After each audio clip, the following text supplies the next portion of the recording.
Hello, everyone. I'm John Gallagher, Director of Dementias Platform UK, which operates a multimodal trusted research environment, providing access to survey imaging and genomics data.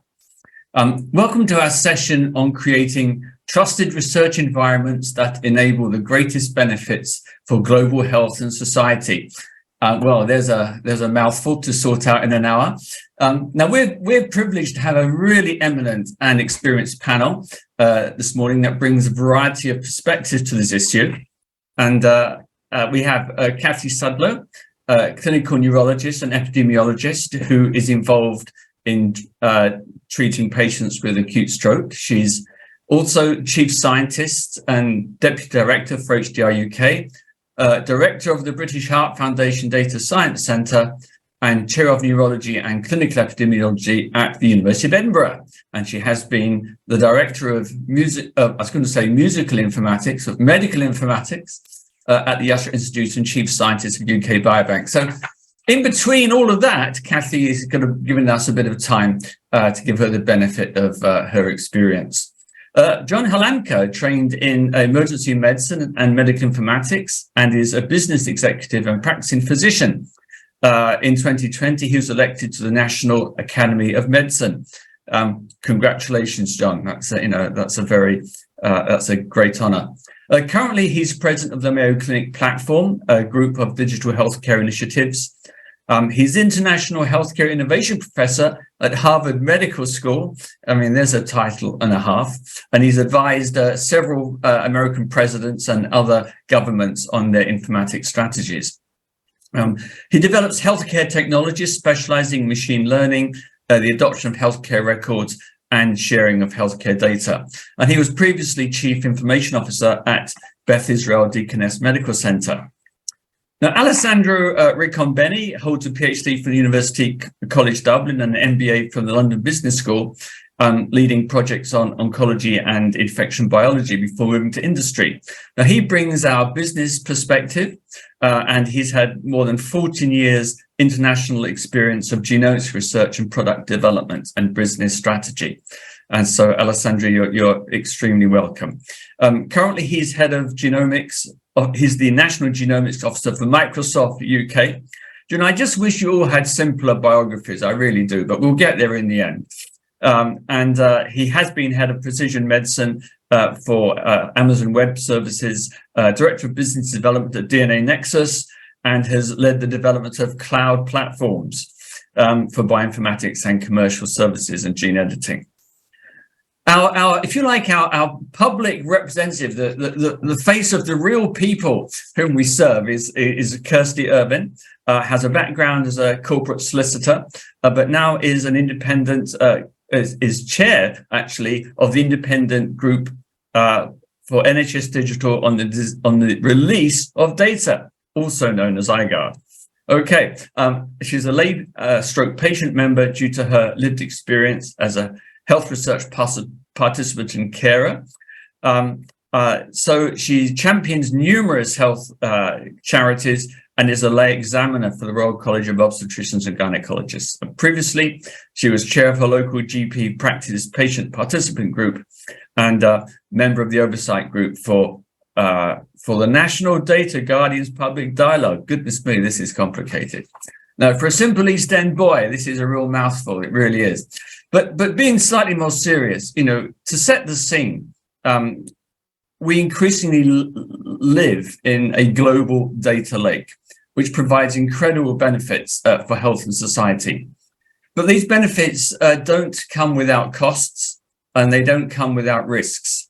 Costs, logistics, and architecture. What is the best way to organize this? Not just globally, but actually more fundamentally in terms of jurisdictions nationally. What are the risks? Well, you've got data sovereignty issues, you've got risks of personal identity, and issues surrounding what actually is in the public interest. Now, I don't think there are easy answers to any of these and other related issues. So I look forward to a really interesting and stimulating discussion provoked, hopefully, by our panel. So without anything further to say, I want to hand over to CATHIE.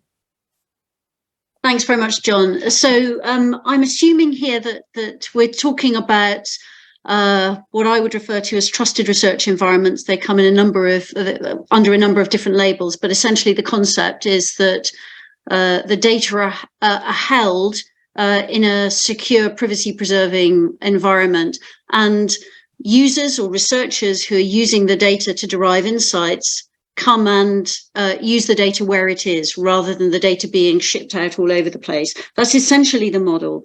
And my comments are based on having worked with UK Biobank as their chief scientist for a number of years, and then more recently working closely with NHS Digital on helping to establish and populate with multiple sources of data from across the 57 million people who are the population of England. Their first trusted research environment, which is evolving over time. So I think some of the key ingredients are that make this work from a researcher perspective are, first of all, the data. So rich, multiple sources of data linked together at scale that avoid duplication of collection effort. Sometimes you spot duplication when you start to link multiple sources together. That can be helpful, but it can be overkill if there's too much of it. Second thing that really helps is really good services around engineering and curating the data. So once one has the embarrassment of riches of lots of multiple sources of data linked together, then the nice problem to have is, how do you deal with all of these billions of rows of data to actually make them into something that is truly usable to derive insights?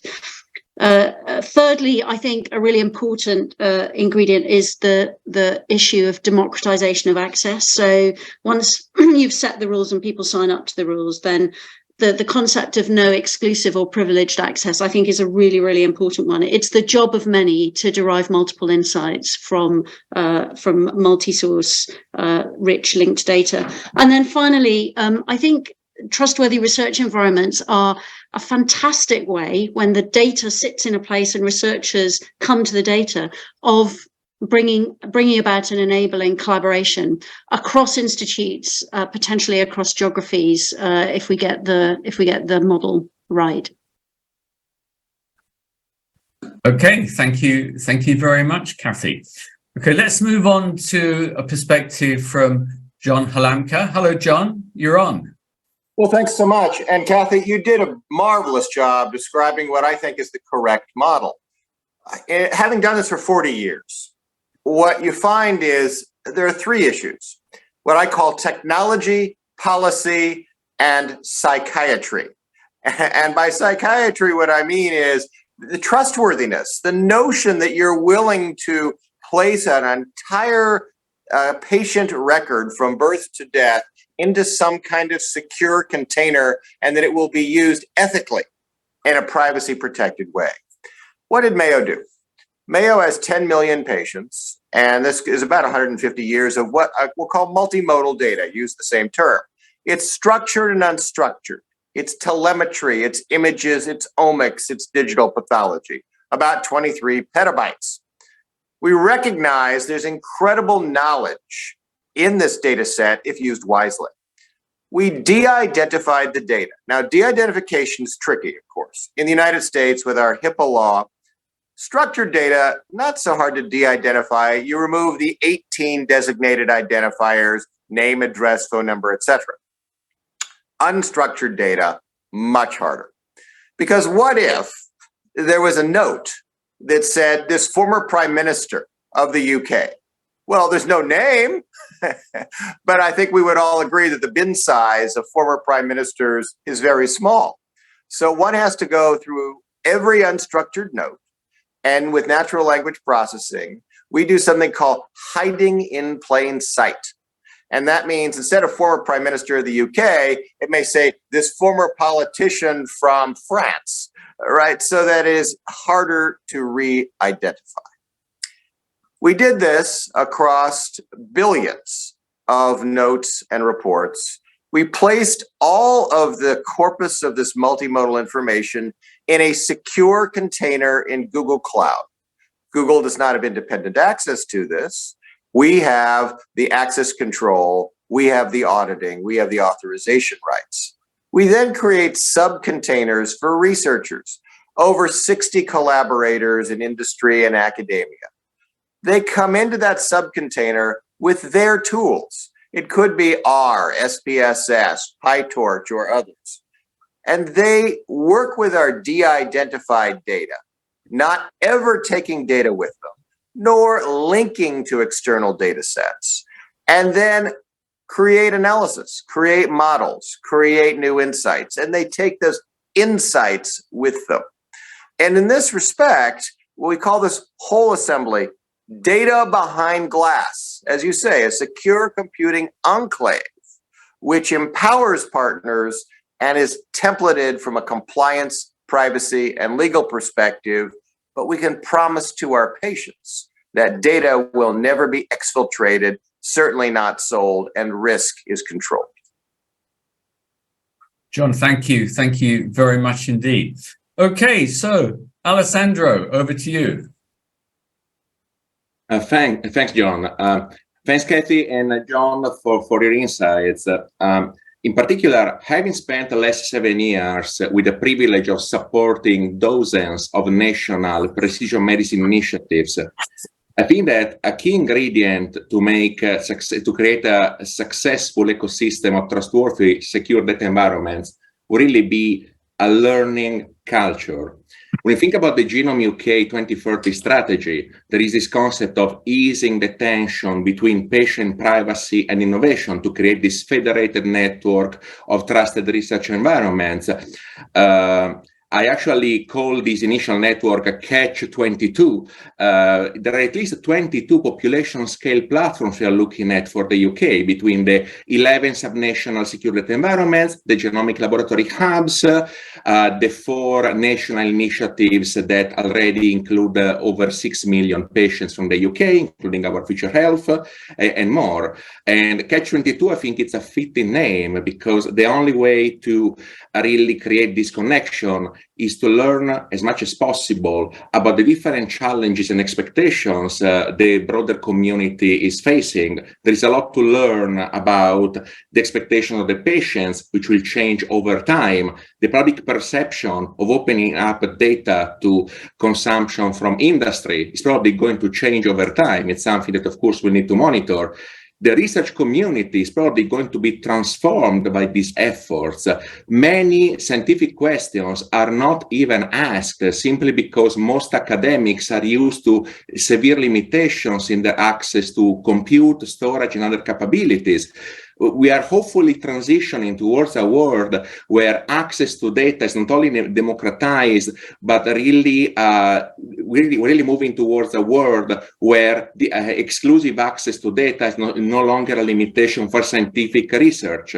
And that will be a very different scientific community that we'll be looking at.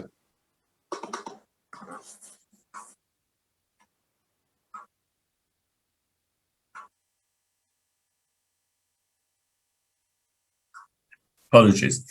Okay, we're talking about improving access, changing the culture, the understanding, changing the public understanding of what is in their interest and what is helpful to them. Kirsty, what are your thoughts on this? Thanks very much, John. So looking at, what are our key ingredients to extract the maximum benefits? I'm just going to run through some sort of fairly entry-level pedestrian things. Physical security of the data, security of the users, ability to log and audit the data use, that's in line with the permissions, quick and easy access, because remember, we're trying to build something that's better, more streamlined information governance. At the moment, with NHS Digital, CATHIE applying for use for data for the TRE goes through the same process as, say, a commercial company getting an extract of data or another applicant getting identifying data. So again, I think there's great opportunity for streamlining the information governance. I think there's potential for less bureaucracy around the end of agreements. We don't have to look so much at data destruction. But I think what my key ingredients would be a clear and accessible information for the data subjects about what data is being held, what form it's being held in, because we do have TREs with identifying data in, as well as pseudonymized, who's accessing it, how they get access to it, and then critically, what benefits have been achieved from the access to the data to tell the story. And all of that goes to building the public trust and confidence and people being keen to have their data to be used in these environments. So I'll leave it there, John. Okay, so that's really helpful. Now, just to push this discussion on a bit, we've identified what we think are key ingredients, several issues.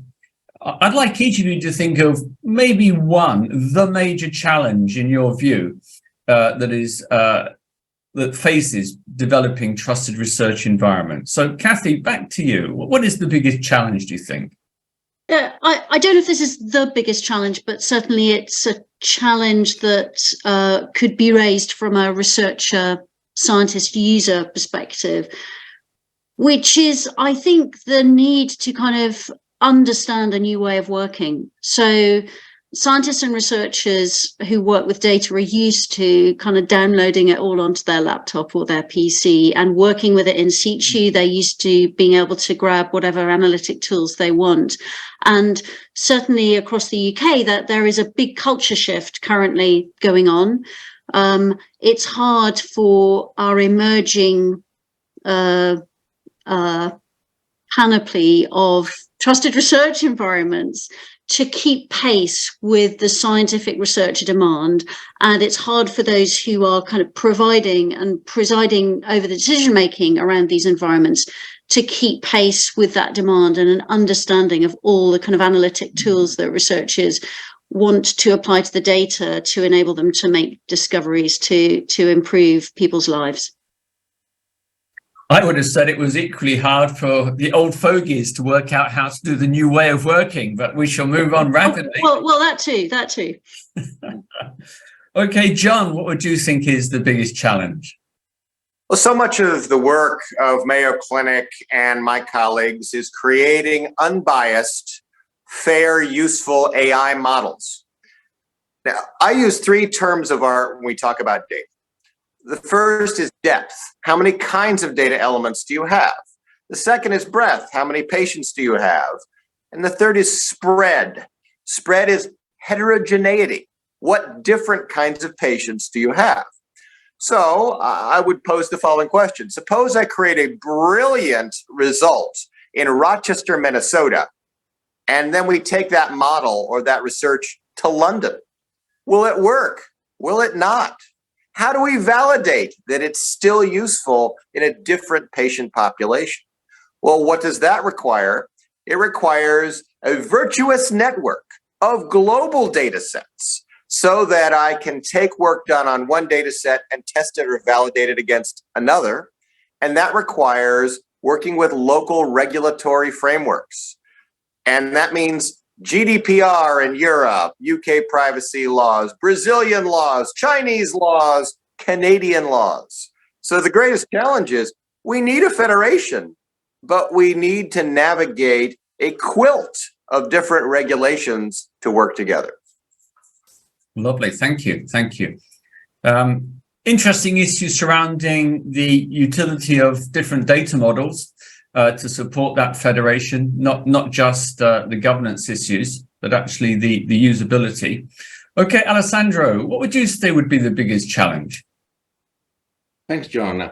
Having looked at what platforms have been deployed internationally in the last few years, probably sustainability for the long term is one of the main challenges, in that it is extremely expensive in terms of scale and infrastructure to set up population scale repositories for the long term.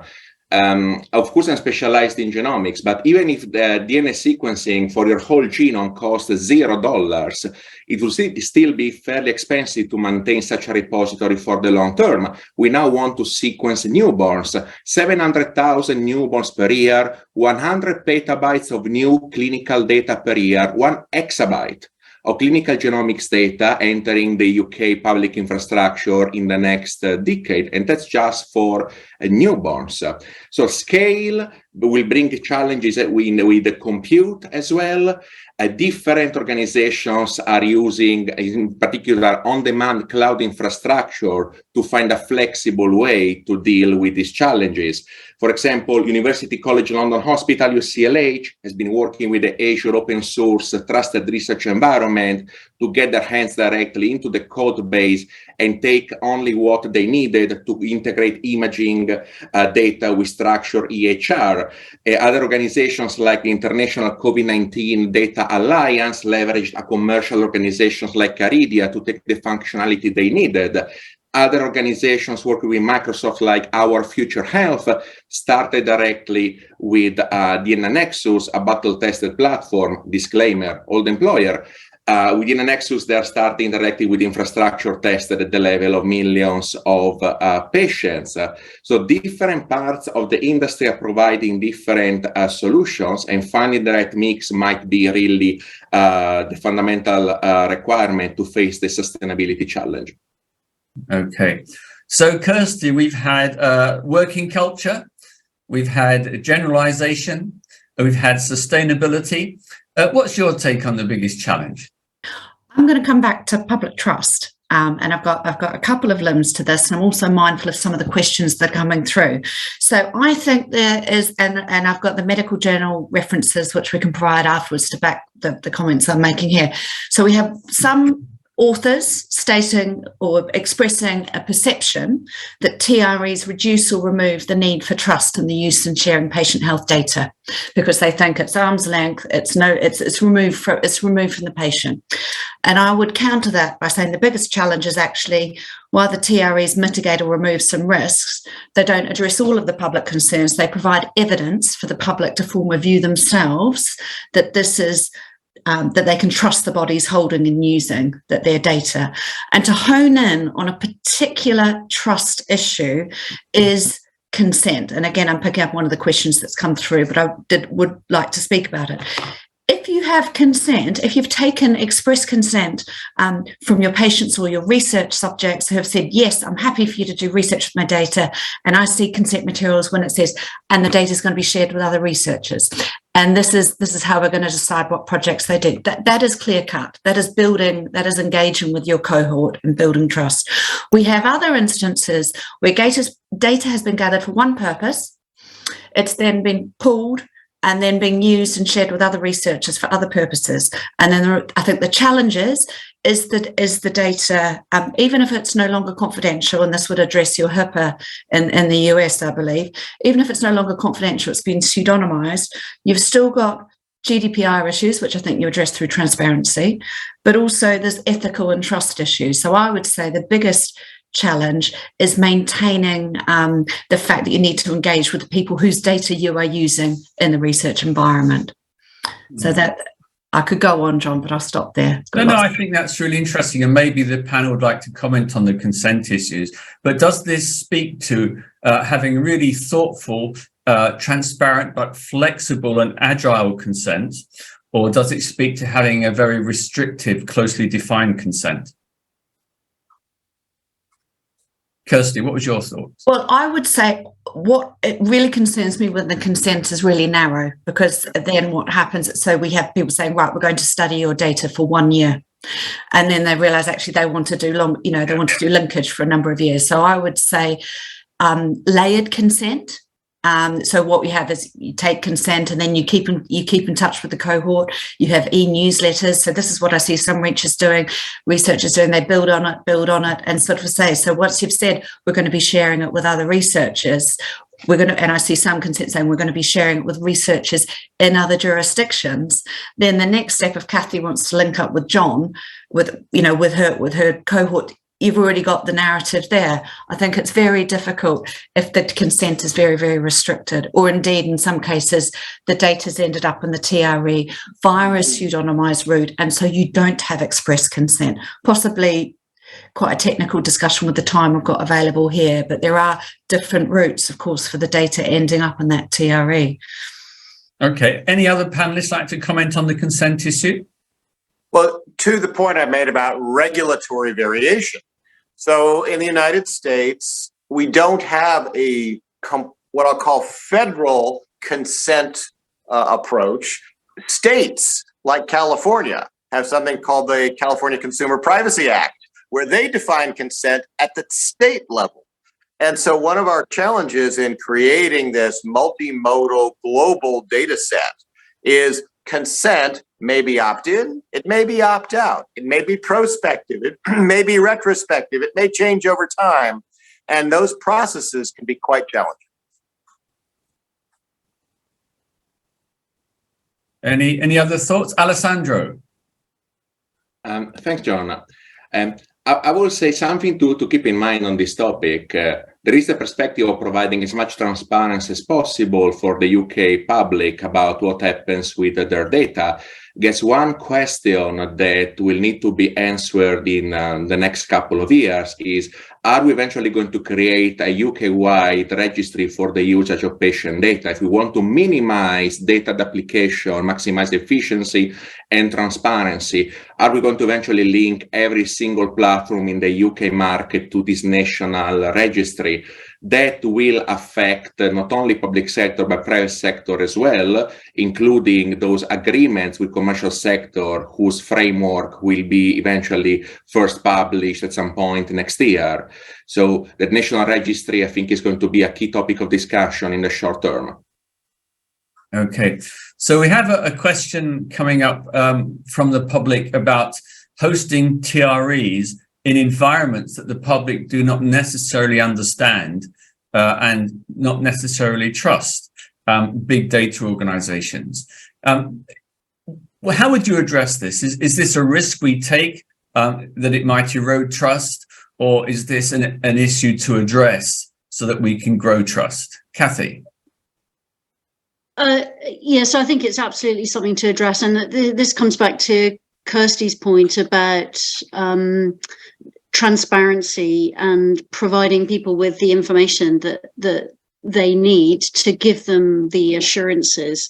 And I think that this is about, it's both about the professionals in the broader sense involved in putting these trusted research environments and all the associated services associated with them together to actually understand themselves some of the differences in, you know, what does it mean to host data on the cloud? We heard a really good description from John about what that means. You know, it's basically, you know, someone else's server hosting the data, but the control is maintained entirely by the data controller, in John's case, the Mayo Clinic. So it's kind of a hosting service. And I think if these entities continue to be described primarily by the name of the industry provider, which has various associations, then that creates challenges. So I think there's a task on all of us to think about the most appropriate words to use to describe what it is we're trying to describe. And clearly there are challenges to be overcome there, not least those generated by the media, who often want to kind of grasp an interesting and controversial story. So the labels will be reapplied. I think that's something we all need to work very hard to overcome. Thank you. Alessandro? Yes, it's a fair question, and to be fair, a question that comes up fairly regularly. When somebody raises questions about mysterious cloud infrastructure hosting the data as a data processor, usually the feedback is there are concerns about using the cloud. And usually I try to set up a discussion to go through each of these concerns at a technical and legal level to understand how they can be addressed.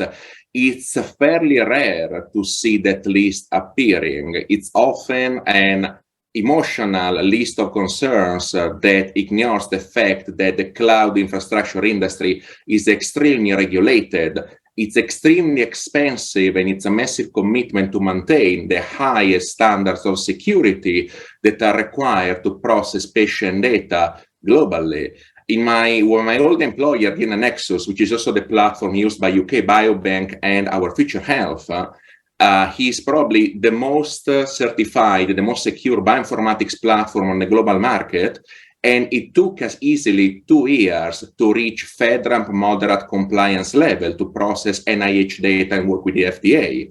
So even before raising concerns about security of the data on the cloud, the question is, what is the gap with what is not on the cloud? Okay, thank you. Thank you. Kirsty. Just quickly on, some of these names that people are, I'm looking at the questions coming in our chat, say, what about Amazon and Google? And I completely agree with what Cathie's saying. Be really careful to make the distinction between the controller and what the process is doing. And on iGuard, we often give advice to just front foot it and avoid that aha or the gotcha where the media says, oh, we found out that actually they're using Amazon or they're, just front foot it. And that I think that's the key thing. Sometimes I think researchers do think that they'll generate public mistrust by talking about these commercial names, where actually I would suggest from a public perspective, you're much better off just factually, unemotively stating, yes, they provide a service, because we're a university and we need to engage with commercial processes. That was all I had to say on that. Thanks, John. No, thank you very much. And John, just a quick comment. So I was speaking with the Minister of Health of a large European country, and that Minister of Health said, we don't like the cloud because you can't lock it at night. And so it illustrates this issue of how do you build trust, transparency? It requires objective statements of what is the best way to host data for cybersecurity and redundancy, resilience. And it turns out that clouds are actually better than local hosting in a single site. That has to be communicated. Mayo Clinic is very, very clear that Google is a storage and compute provider. But what we call the result there is Mayo Clinic Cloud, so that it is really understood that it is us. Yeah. I think, John, you've raised the issue of sustainability to some extent here. I think a sustainability strategy may be greater than the ability of individual institutions to deliver it. What would the panel think? What would the panel's ideas be on what would be a suitable national level sustainability structure?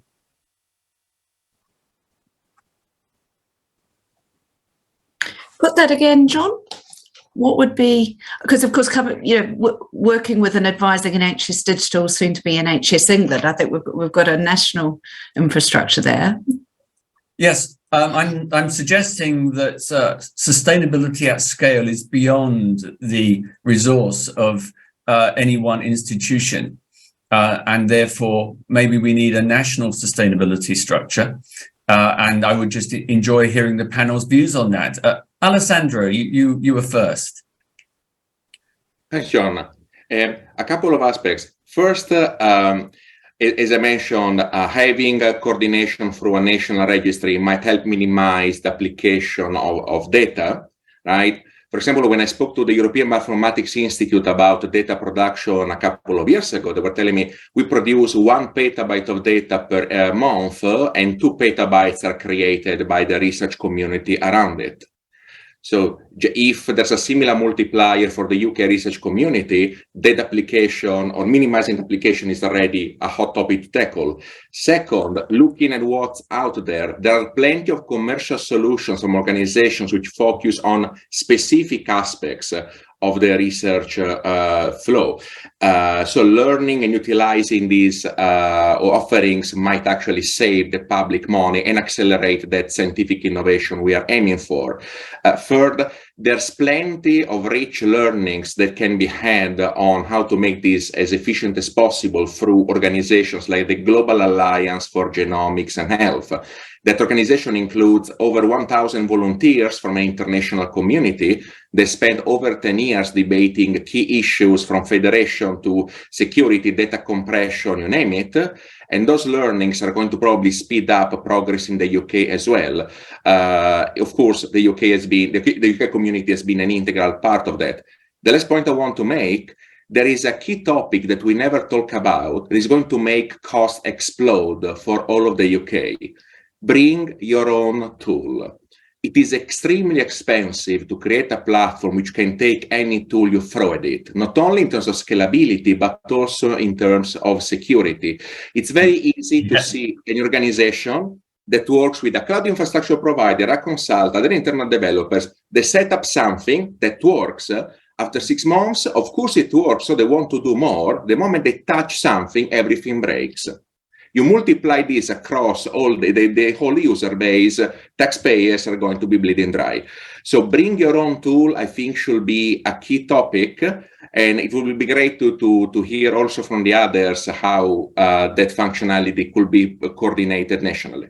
Okay, so in DP UK, people often wish to bring their own tool. We insist that we see the code. The last thing we want is some tool to be used to invade or evade our security.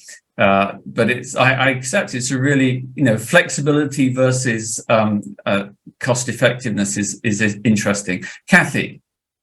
Yeah, I don't have much to add to Alessandro's fantastic points there, but really just to emphasize that I think we really need as a community to, and I'm referring here particularly to the UK, to understand the duplication of data collection and data provisioning effort that is currently the case. So it's really to emphasize that point. And then we need to be quite pragmatic around the solutions to that are kind of possible and those that are maybe beyond our reach. So we have to work with the fact in the UK we have 4 devolved nations, just as John has to work in the US with the fact that there are many states and they have their own legislation and regulatory setups, and so there are certain things that we have to kind of work around. But within jurisdictions, I think there's a great deal more we could do to deduplicate. And where things aren't working terribly well, people tend to invent more and more and more potential solutions, and so we see these grow. And as Ken Kukia was reflecting in an earlier session, true leadership is around making some really very tough decisions around how some of this needs to be resolved. And if that doesn't come from our politicians, then as a community, we may need to provide that leadership in a different way. So, Kathy, would you extend that to the duplication of TREs within the UK? Yes, I would. I think, we're at a particular sort of point in a journey in the UK, and I think there's actually, the economic crisis brings with it some opportunities to say, we can't afford to be, throwing up new solutions right, left, and centre. It's not appropriate for every single university in the land or every single NHS entity to set up and manage its own trusted research environment. We need to have a collaborative, community-wide agreement on a model that's going to avoid that kind of duplicity because it's unaffordable. Okay, thank you. And I can, fully support that. One of the challenges of setting up infrastructures is actually the willingness of data controllers to share data. I think there was a recent study. Everybody says they will share their data, but actually when you audit how many do, it's in the very, very low percentages. What can we do to incentivize generous and scientifically beneficial data sharing? Alessandro. Thanks, John. I think that in many cases, when you think that something should happen and it never happens, usually you might do well to follow the money. And by money, I mean incentives. The question is, are the people in charge of data access incentivized to share the data? Because until those individuals are rewarded for data consumption, it's unlikely they will take the risk. A couple of years ago was at the US Chamber of Commerce discussing with an ambitious EMEA country on their National Genomics Initiative. We talked for 2 hours about how genomic medicine was going to transform their infrastructure and industry. And eventually somebody said, nothing of this is going to happen. We might have data breaches. I'm not taking that risk because my head will be on the line. That person was the director of IT, and he was the ultimate decision maker.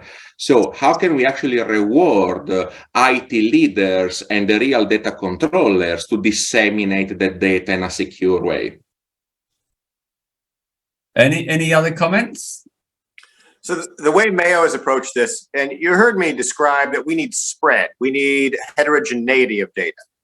So Mayo has its 10 million patients, and we've recently signed an agreement with Mercy, which has 15 million patients in Oklahoma, Arkansas, and Missouri. And we said, Mercy, if you bring cardiology data, then you can access Mayo cardiology data. If you bring MRIs, then you can access Mayo's MRIs, all de-identified. So you create this virtuous network where you can bring data and take data, but it is always on an even playing field.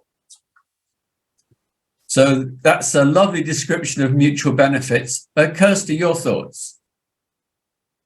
I was just thinking it may be some of the reluctance might come from a perception, which may be very real, that there might be IG issues preventing that or privacy concerns. And so I would build it into the consent material. I would build it into the model form, HRA consent, talking about, your data may be shared with other researchers and explain how it will be shared and build it into, and if it's not a consented cohort feeding into the data, to build it into the general transparency materials. So you've got that public buy-in, which may, again, in turn help facilitate the sharing. Okay, thank you. Cathy, did you want to say something on this issue? It was really just to ask Alessandro around the points on incentivizing those who make decisions about data access and data sharing, whether there are incentives we could consider other than financial ones. So, are there other kind of potentially more affordable, less sort of financially escalating routes to incentivizing some sort of brownie point scheme that could be helpful? Yeah, absolutely. Thanks, Cathy. I would say probably the performance review for a data manager should include the manager's commitment and efforts to create a community of users around the data sets available to that institute, right? Remove the gap between the researchers eager to collaborate and the data manager itself. Okay. Now, I think actually when you come to renew your grant, to look at the metrics on data sharing would be one way of incentivizing generosity. Let me put it that way.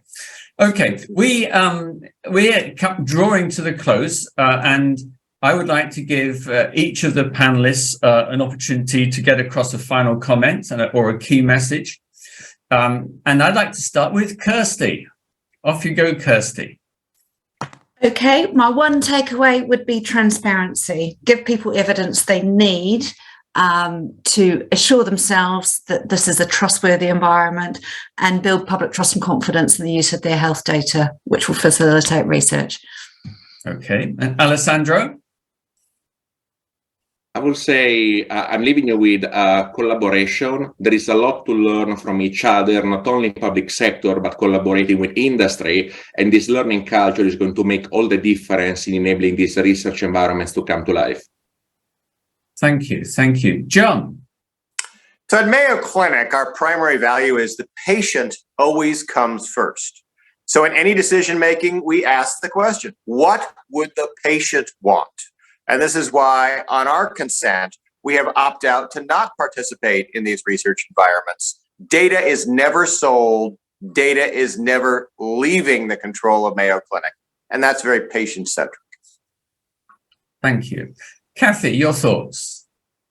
Yeah, so firstly, I want to emphasize Alessandro's point on collaboration, but partly because this was a kind of really wonderful surprise to me, working with NHS Digital and enabling access to researchers all around the UK to work on a common set of linked data together, and collaborations between individuals working in institutions who hadn't worked together flowered as a result of that. So I think the extension of that concept more broadly to work across different sectors and so on, I think it really is a very important component, and it's not the primary reason perhaps why we establish trusted research environments, which are often around security and privacy and the costs of moving large swathes of data around, but a really fantastic side effect, if you like, and a very positive one, I think, is that collaboration. And maybe actually that should be part of the by design component, which I think is missed if we don't use them in that way. And yeah, I mean, I agree with all the other points, and I think putting the patients and the public at the center of this, and being clear about what it is that we're doing and what trusted research environments are, and learning ourselves so that we can transfer those messages more clearly is going to be critical as we move forward. I think communicating the issue that trusted research environments are there for the public benefit, not for the, if you like, they're not creating larger fiefdoms for scientists. I think would be a really helpful message to get across. And to get across not just in terms of the form of words, but in terms of enacted policies, future planning, audit, basically the architecture and the structure of national systems. If you have this all lined up as a consistent message, it becomes far more convincing rather than just warm words to keep people happy. So I'd just like to thank the panelists very much. I found this a really interesting discussion. I know I'm going to follow up with several of you afterwards, so be warned, that might be a little email coming your way.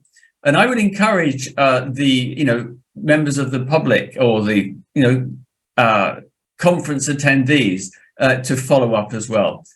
This really is the future. I think there is any question about that. This is the future, and our responsibility is to make it a good future. So thank you all very, very much for this session. Bye-bye. Thank you.